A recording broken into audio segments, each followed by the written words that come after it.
Oh, that was too fast. I couldn't catch anything. If you've tried teaching listening to your students, you've probably heard them say this. So you replay it, but somehow students still miss the same parts. I've been training English teachers in Japan for nearly 10 years, and I see this pattern constantly. In this video, I'll show you why it's too fast is usually the wrong diagnosis, and which sound changes in spoken English truly affect listening. And I'll also show you how to teach them clearly in your lessons. So what I share here isn't just theory. These are classroom-tested ways of teaching listening that have worked for my students and for me as a language learner.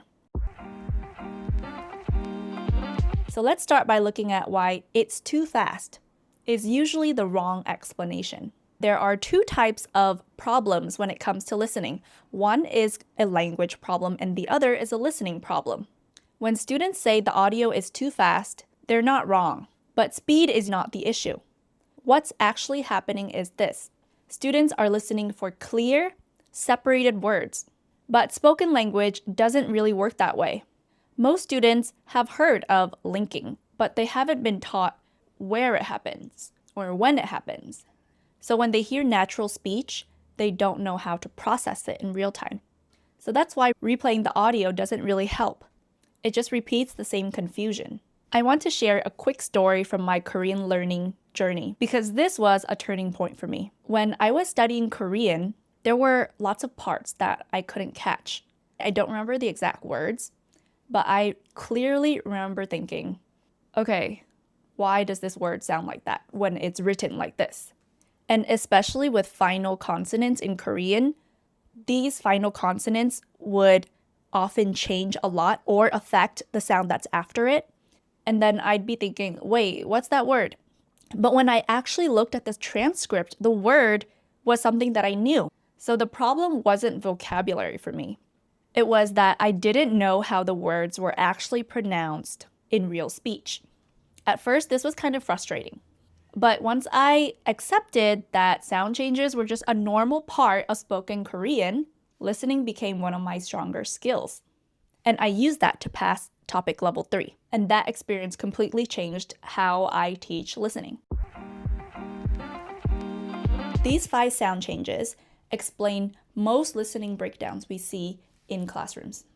I call it the LAFEW Framework, LAFEW. L stands for linking. A stands for assimilation with Y. F stands for flap, like the American flap. E stands for elision. And W stands for weak forms. In this video, I'll focus on the 3 sound changes with the biggest payoffs. So that's linking, weak forms, and elision. Okay, so let's talk about linking. Most students are taught consonant-vowel linking, and that's good. Things like move on is move on. Turn off is turn off. All in is all in. Students usually understand this idea, but what's not taught nearly as much is vowel-to-vowel linking. And this is where sometimes listening breaks down. So for example, be on is usually pronounced as beyond, right? With a Y inserted in the middle. Do it is usually pronounced do it with a W. And go out is usually pronounced as go out, also with a W. So when 2 vowels meet in English, we often insert either a y, like a y sound, or a w, like a w, like a w sound, to keep the speech smooth. Because students usually aren't taught that, when they hear this sort of linking, they get a little confused. Like, wait, beyond, did I just hear beyond? Like far, beyond, what? Another major sound change is weak forms. This comes down to the difference between function words and content words.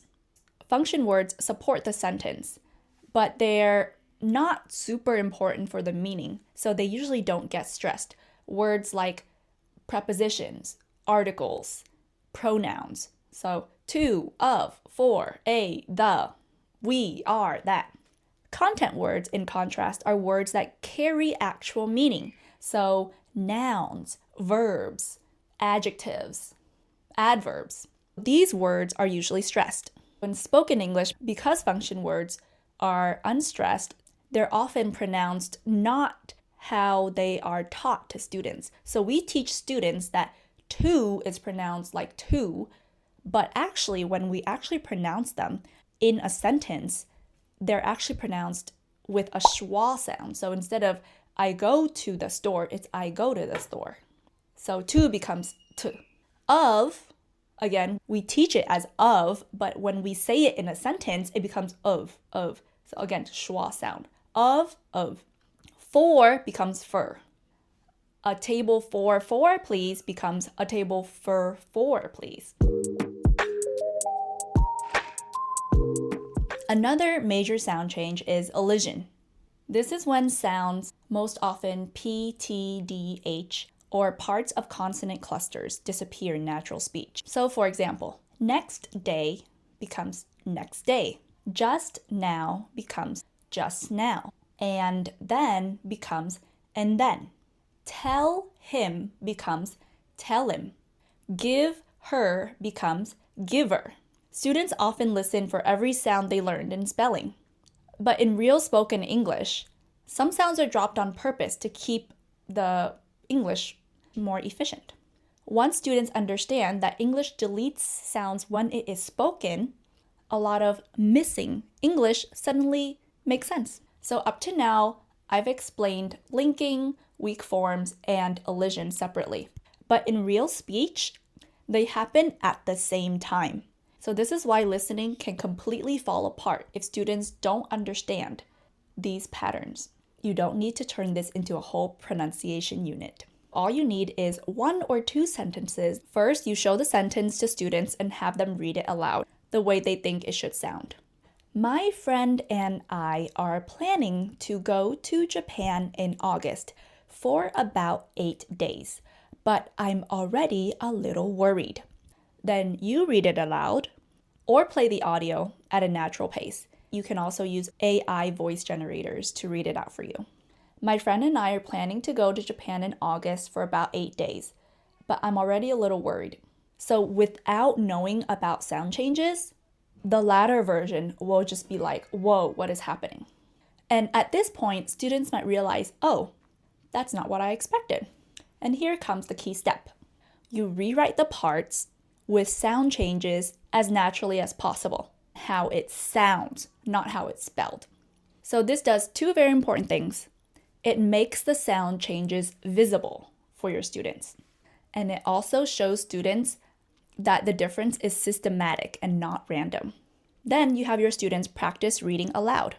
Slowly at first, and then more naturally. And then that's it. Before we wrap up, I want to talk about a few common mistakes teachers make when teaching sound changes, because avoiding these will save a lot of frustration. So mistake number 1, teaching sound changes one at a time and stopping there. So I've seen a lot of teachers do a quick lesson on linking, check the box, and move on. But in real speech, sound changes stack on top of each other.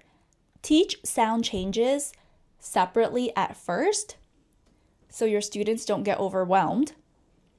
But once they know all of them, you need to bring them together using real sentences. I strongly recommend teaching sound changes at the beginning of your school year. Then for the rest of the year, you're not teaching them again. You're just reviewing them in different texts and different contexts. And that's how your students stop being surprised by sound changes and start expecting them. Another mistake that teachers often make is they overcomplicate the explanation. So sometimes they'll use technical terminology or IPA charts. I gave you the LAFEW framework for you to understand, but for your students, maybe don't teach them the LAFEW framework. Maybe teach them something like connect and delete, those kind of things. For many learners, using their native language is much more effective. And that's also why I like using the native language to explain, to write the sound change. So students can immediately see what's happening with the words. And as long as students understand that written English and spoken English don't always match 1-to-1, that's enough. Mistake number 3 is practicing pronunciation without explaining sound changes. When you do listening, you should always have students practice pronouncing the key sentences afterwards. But before you get students to pronounce those sentences, you need to explain to your students the sound changes that are happening. Don't go to practice right away. Explain first. So always start by asking which part didn't sound like you expected. Then explain why. Was it linking, assimilation, weak forms, elision, those kind of things. So students have the concept of what sort of sound changes are occurring and then get them to practice. Once your students understand that spoken English doesn't match written English, listening will stop feeling mysterious and more manageable. Try teaching just one of those sound changes this week and see what happens. And if you'd like a follow-up video on assimilation or the American flap, let me know in the comments. I'll see you in the next video. Bye-bye.